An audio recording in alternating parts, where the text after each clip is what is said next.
Pour la première fois dans l'histoire africaine moderne, trois nations ont convenu de créer une armée unifiée, une armée qui franchira les frontières, ne répondra à aucune puissance étrangère et opérera dans tout le Sahel. Pourquoi le Mali, le Burkina Faso et le Niger font-ils cela maintenant? Contre quelles menaces se prépare-t-il et cela pourrait-il marquer le début de la plus puissante alliance de l'Afrique? Cherchons à le savoir. Ce n'était pas censé commencer ici, à Bamako, la ville la plus associée aux missions de maintien de la paix et aux transitions post-coup d'État. Bamako n'était pas destiné à devenir l'épicentre d'une nouvelle doctrine militaire. Pendant des années, ces salles diplomatiques ont accueilli d'innombrables pourparlers sponsorisés par des étrangers, où les promesses se sont évaporées sous le poids des intérêts étrangers.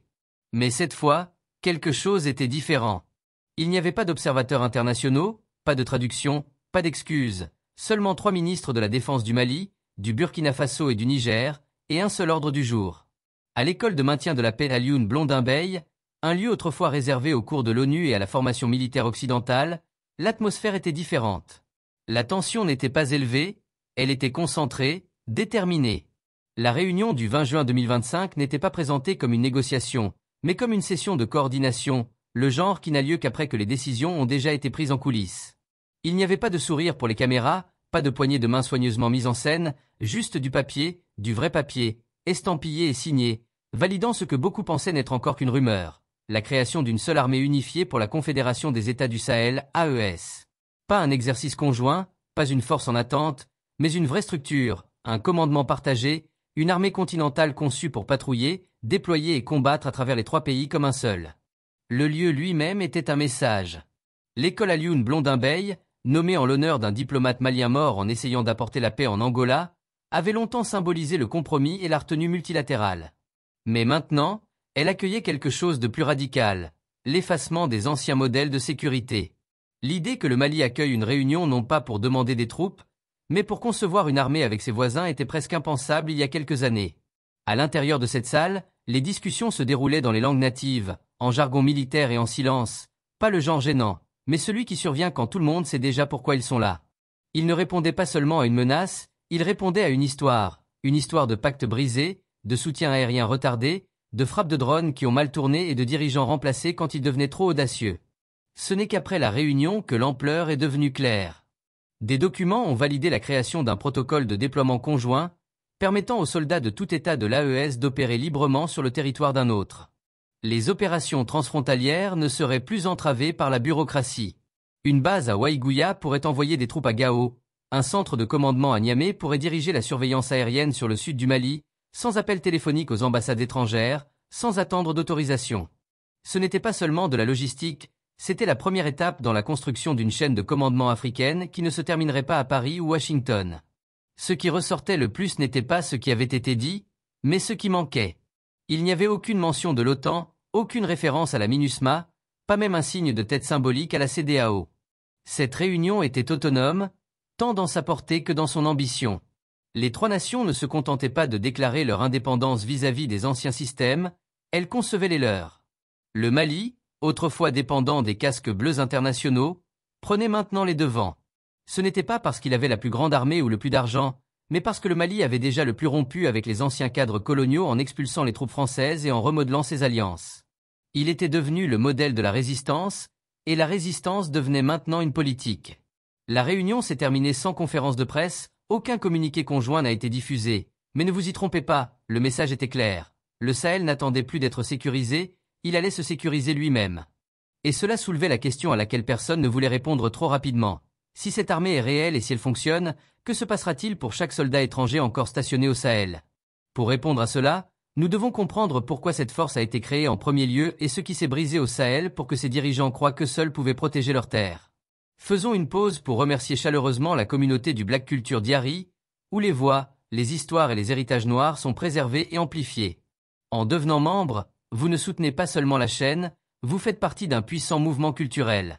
Continuons.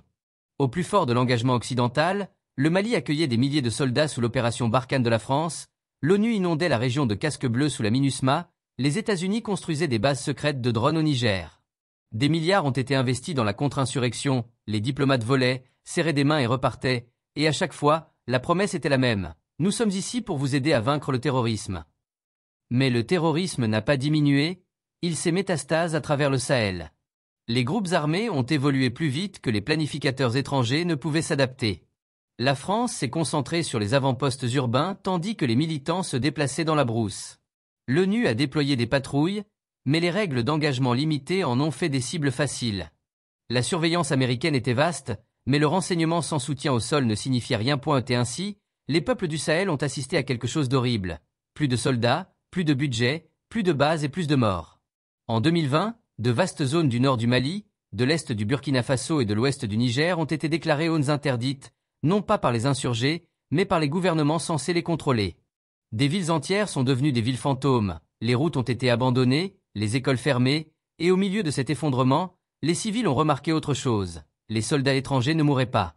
Leurs convois étaient rarement touchés, leurs zones protégées, ambassades, centres de commandement, hubs logistiques, restaient intacts. C'étaient les armées locales et les villages qui supportaient le poids des combats. C'était le soldat africain qui mourait en premier, et c'était la mère africaine qui payait le prix. Les gens ont commencé à murmurer l'impensable. Les étrangers étaient-ils là pour aider ou simplement pour contenir le feu assez longtemps pour protéger leurs intérêts? Ce n'était pas seulement ce que l'Occident faisait, mais ce qu'il refusait de faire. Lorsque les forces maliennes demandaient un soutien aérien pendant les batailles, les réponses étaient retardées ou refusées. Lorsque les officiers burkinabés demandaient de l'équipement, on leur donnait des consultants. Et lorsque le Niger questionnait la stratégie à long terme, on leur disait qu'ils avaient de la chance d'avoir un soutien du tout. L'aide venait avec des paperasses, les armes avec des conditions, et la souveraineté avec des ficelles. Pire encore, certaines forces étrangères ont été surprises à négocier en coulisses, non pas avec les gouvernements, mais avec les mêmes insurgés qu'ils prétendaient combattre. En 2021, des rapports ont fait surface selon lesquels les forces françaises avaient conclu des cessez-le-feu localisés avec certains groupes insurgés pour réduire la pression dans des régions spécifiques. Ce n'étaient pas des accords de paix, mais des arrangements discrets garantissant que certains combattants déplaceraient simplement leurs attaques de l'autre côté de la frontière. Pour les dirigeants du Sahel, c'était plus qu'une trahison, c'était un arrêt de mort sécuritaire, une guerre qui ne pouvait jamais être gagnée parce que les règles étaient écrites ailleurs. Cette réalisation a frappé le plus fort après que des coups militaires ont balayé la région. Lorsque les gouvernements civils sont tombés au Mali en 2021, au Burkina Faso en 2022 et au Niger en 2023, les puissances occidentales n'ont pas demandé pourquoi, elles ont simplement émis des sanctions, suspendu l'aide et retiré leur soutien. Personne n'a demandé ce qui avait poussé les soldats à prendre le pouvoir en premier lieu. La réponse murmurée dans les casernes à travers la région était toujours la même. Nous mourions sans plan. Et ainsi, lorsque ces nouveaux dirigeants sont apparus, leur première mission n'était pas de commencer une guerre, mais d'arrêter de mourir pour le plan de guerre de quelqu'un d'autre. Ce changement de pensée a donné naissance à l'AES. Ce n'est pas seulement une alliance militaire, c'est un rejet de la stratégie importée, une décision de ne plus jamais dépendre de quiconque pour la protection, car la protection, il s'avère, n'a jamais été l'objectif.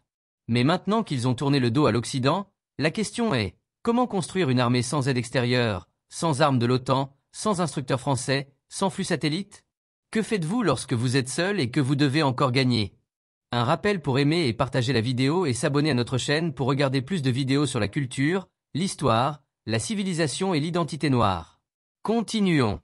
Il n'avait pas de manuel de l'OTAN, pas d'argent du FMI, pas de consultants étrangers en costumes impeccables, juste des cartes de guerre usées, des bottes éculées et une compréhension commune que personne d'autre ne viendrait. Et c'est exactement ainsi que l'armée de l'AES est née, non pas de l'abondance, mais de la nécessité. Après avoir rompu les liens avec presque tous les partenaires de défense occidentaux, les dirigeants du Burkina Faso, du Mali et du Niger ne se sont pas retrouvés avec des arsenaux polis ou des stocks de milliards de dollars. Ils se sont retrouvés avec des unités dispersées, des flottes aériennes réduites, des armes disparates et une fatigue de guerre. Mais ils se sont aussi retrouvés avec quelque chose que les puissances étrangères n'ont jamais vraiment eu, le contrôle total de leurs terres et de leurs décisions. Avec ce contrôle est venue l'opportunité de réimaginer non seulement la manière dont ils combattaient, mais aussi le type d'armée qu'ils construisaient. Lors de la deuxième session de la réunion de Bamako, l'accent n'était pas mis sur la théorie, mais sur la construction. L'AES ne commençait pas avec un rêve, mais avec des exercices, des chaînes de commandement, des stratégies de terrain et la mobilité des troupes. Ce n'était pas une force cérémonielle, mais une machine de combat née dans la guerre, façonnée par l'expérience et entraînée pour le terrain. Aucun général étranger ne comprendrait le premier mouvement, l'unification de la doctrine. Chaque État membre est arrivé à la table avec des tactiques différentes, héritées des militaries coloniaux. La formation du Mali penchait vers le modèle français, le Niger avait adapté les modèles de contre-insurrection américains, et le système de commandement du Burkina Faso avait été bricolé au fil des décennies de changement de régime. Rien de tout cela n'était conçu pour l'interopérabilité. Les ministres ont donc déchiré les manuels et ont convenu de repartir de zéro.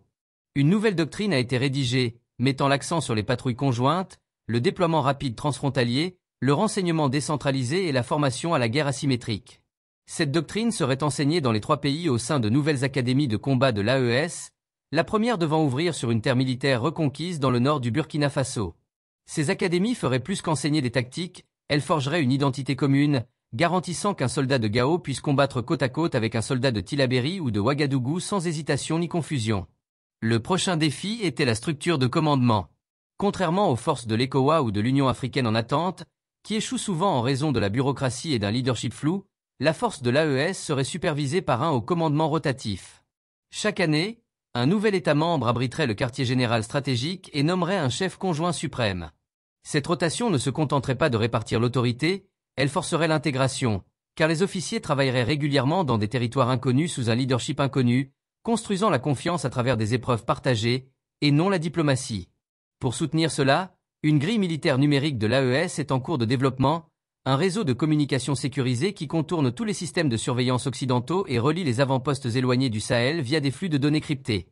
Des ingénieurs militaires du Mali et du Niger auraient travaillé avec des techniciens d'Algérie et d'Iran pour établir des nœuds indépendants des satellites capables de fonctionner en conditions de blackout. Ensuite, il y avait la logistique. Si les soldats devaient se déplacer librement à travers les frontières, les fournitures devaient les suivre. La cession de Bamako a désigné des corridors militaires, des lignes routières et ferroviaires existantes qui seraient modernisées et gardées pour assurer le mouvement ininterrompu des troupes, du carburant et des munitions. Crucialement, rien de tout cela ne devait dépendre des chaînes d'importation occidentales. Les efforts de procurement sont redirigés vers des pays comme la Russie, l'Iran, la Chine et la Turquie, qui fournissent déjà des drones, des véhicules blindés et des armes légères. Les dirigeants de l'AES ont même évoqué l'idée de lancer une zone de production d'armes communes, commençant par des usines de munitions dans l'est du Burkina Faso et des lignes d'assemblage de drones au Niger. Mais peut-être que la caractéristique la plus radicale du plan militaire de l'AES est celle-ci, il n'y aura pas de clearance de déploiement étranger. Sous cette structure, si un État est attaqué, les autres n'ont pas besoin de permission pour intervenir et répondre. Pas de paperasserie, pas d'attente, pas d'approbation étrangère. L'armée de l'AES n'existe pas pour défendre les bureaucraties, elle existe pour défendre le territoire, les gens et le but. Ce n'est pas seulement une armée, c'est une déclaration, un rejet de la dépendance, un signal que pour la première fois, le Sahel écrit ses propres règles d'engagement. Mais le pouvoir militaire sans but n'est que du bruit, et plus cette force s'enracine dans le sol du Sahel, plus la question se pose. Que défend cette armée, une frontière ou une révolution? Vous ne pouvez pas construire une nouvelle armée sans d'abord briser les anciennes idées, et l'idée la plus dangereuse que le Sahel ait jamais héritée n'était pas seulement à propos des armes, c'était la croyance que l'Afrique ne pouvait pas se défendre sans aide. Pour être en sécurité, le continent devait être surveillé, formé, financé, supervisé, que la sécurité était un cadeau que seuls les outsiders puissants pouvaient offrir. L'armée de l'AES n'a pas été conçue simplement pour combattre l'insurrection ou sécuriser les frontières. Sa véritable fondation réside dans quelque chose de beaucoup plus profond, une redéfinition radicale de ce que signifie le pouvoir dans l'Afrique postcoloniale. Car cette armée n'est pas construite pour servir un drapeau, elle est construite pour défendre un réveil. Le Sahel a longtemps existé dans un paradoxe. C'est une région qui a mené les guerres les plus longues du continent et pourtant c'est celle qui a le moins d'autonomie dans la manière dont ces guerres sont menées. Chaque fois qu'une menace surgissait, quelqu'un d'autre frappait à la porte, non pas avec du soutien, mais avec des conditions. L'Occident offrait des armes et de l'aide, mais seulement si les gouvernements obéissaient, seulement si les élections étaient organisées d'une certaine manière, seulement si les accords commerciaux restaient en place, seulement si les troupes étrangères étaient autorisées à avoir des bases et l'immunité. Ce que fait l'AES maintenant n'est pas seulement stratégique, c'est symbolique. L'armée n'est pas le point final de la politique, elle est l'arme d'une nouvelle idéologie, celle qui rejette les modèles de gouvernance et d'État imposés de l'extérieur. Et cette idéologie commence par une question simple. Qui sert le soldat africain, la Constitution ou le peuple? Pendant des décennies, les militaires africains formés par l'Occident ont été entraînés à prioriser l'ordre institutionnel, la stabilité à tout prix, même si cela signifiait écraser la dissidence ou imposer des accords qui bénéficiaient davantage aux marchés mondiaux qu'aux agriculteurs locaux. L'armée était utilisée comme un pare-feu, protégeant des démocraties fragiles construites sur des alliances instables. Mais au Sahel, ces démocraties se sont effondrées, non pas à cause des coups militaires, mais parce qu'elles n'ont jamais été vraiment souveraines pour commencer. Les ambassades étrangères contrôlaient les briefings de sécurité, les contrats du FMI façonnaient les budgets, et les présidents étaient souvent plus redevables aux think tanks de Washington qu'aux familles enterrant leurs morts à Djibo ou Mopti. C'est le cœur idéologique de l'AES, la croyance que le pouvoir militaire devrait venir après la souveraineté, et non avant. Pour défendre votre terre, vous devez d'abord la posséder, et pour la posséder, vous devez être prêt à rompre avec les systèmes qui profitent de votre insécurité. C'est pourquoi les États de l'AES appellent maintenant leur bloc non pas une alliance, mais une confédération, un terme qui implique non pas une centralisation, mais une collaboration entre égaux. C'est un rejet du modèle de l'ECOWA, où le pouvoir tend à se concentrer dans des capitales comme Abuja ou Accra, souvent alignées sur les structures économiques occidentales. Cette idéologie explique également pourquoi l'armée de l'AES est présentée comme une armée du peuple. Ce ne sont pas seulement des généraux qui tracent des plans. Les communautés locales sont impliquées. Au Mali, les associations de chasseurs locaux, connues sous le nom de Dozo, qui ont longtemps défendu les zones rurales en dehors du contrôle de l'État, sont maintenant invitées à rejoindre la planification paramilitaire. Au Burkina Faso, des groupes de surveillance civile sont formés pour s'intégrer aux patrouilles régionales. Au Niger, des anciens tribaux travaillent apparemment aux côtés des officiers pour créer des voies de recrutement plus sûres dans des zones historiquement instables. Cela ne se contente pas d'augmenter les effectifs, cela ancre l'armée dans le tissu social de la région, en faisant quelque chose qu'aucune force occidentale ne pourrait jamais répliquer, une armée avec des racines locales et une conviction idéologique à son cœur. Le projet militaire de l'AES est un panafricanisme avec des dents, non pas les slogans romantiques des années 1960, mais un réalisme aiguisé, qui sait que l'unité ne peut pas survivre uniquement grâce au discours. Elle a besoin de puissance de feu, de discipline et de doctrine, née non pas dans les capitales coloniales, mais dans la brousse, dans le désert et dans les mémoires de ceux qui ont regardé les villages tomber tandis que les généraux étrangers débattent de la politique. Mais l'idéologie n'est puissante que par ses résultats, et l'Occident observe de près, non pas parce qu'il craint ce que l'AES a fait, mais à cause de ce qu'elle pourrait inspirer. Si ce modèle fonctionne, qu'est-ce qui empêche la Guinée ou le Tchad de suivre? Que se passe-t-il si d'autres nations abandonnent la CEDEAO et déclarent leur indépendance en matière de sécurité? Que se passe-t-il si les futures guerres de l'Afrique ne sont plus façonnées dans les bureaux de l'OTAN, mais dans les salles de guerre africaines? Et surtout, que se passe-t-il si les gens commencent à croire que la libération n'a pas besoin de permission? C'est la menace que pose l'AES, non pas à la paix, mais à l'illusion que l'Afrique doit être protégée d'elle-même. Mais toute révolution finit par laisser la théorie derrière elle. Elle doit marcher sur terre, affronter ses ennemis et se prouver. Le vrai test arrive donc lorsque l'armée de l'AES passe de la planification au champ de bataille. Le monde regarde, mais le Sahel ne regarde plus en arrière. Pensez-vous que l'Occident essaierait de s'opposer à cela? Pourquoi ne renonce-t-il pas déjà? Faites-le nous savoir dans la section des commentaires. L'Afrique est-elle impossible à contrôler maintenant? Voulez-vous regarder plus de vidéos comme celle-ci? Si oui, abonnez-vous à notre chaîne et appuyez sur l'icône de la cloche à côté. Nous avons décidé de proposer des vidéos sur quelque chose dont personne ne parle, la culture, la civilisation, l'histoire et l'épreuve de la grandeur des Noirs. Merci d'avoir regardé et jusqu'à la prochaine vidéo, restez à l'écoute.